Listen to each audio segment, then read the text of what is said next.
Daily trend find करने का तरीका सबसे इजी मैं आपको बता देता हूँ। आज का topic daily trend, how to find daily trend.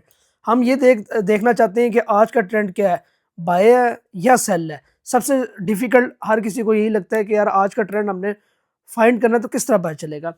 आपने सबसे पहले जो डेली कैंडल है, जो डेली कैंडल है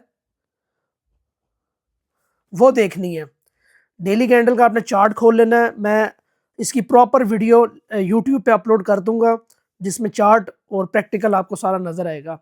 यूट्यूब चैनल फॉलो कर लें अगर आप नए हैं, और इस चैनल को भी आप फॉलो कर लें अगर आप नए हैं।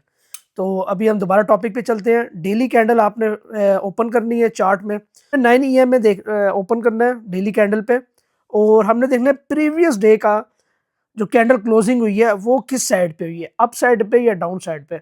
अगर 9 EMA पे कैंडल ऊपर क्लोज हुई है पिछली वाली प्रीवियस डे की, तो आपने नेक्स्ट डे बाई की साइड में ही ट्रेड करनी है। अगर 9 EMA से नीचे वाली साइड पे क्लोजिंग हुई है प्रीवियस डे की, तो आपने सेल साइड पे क्लोजिंग करनी है। ये मैंने लिख दिया। प्रैक्टिकल आपको पूरा यूट्यूब पे चैनल पे मिल जाएगा, फॉलो कर लें, आपको फ्री ऑफ कॉस्ट में चीज़ें मिल जाएंगी। अगर आप मेरा 1-to-1 गाइडेंस लेना चाहते हैं तो उसके आपके चार्जेस पे करने पड़ेंगे, और मैं आपको 1-to-1 सारा कुछ समझा दूंगा।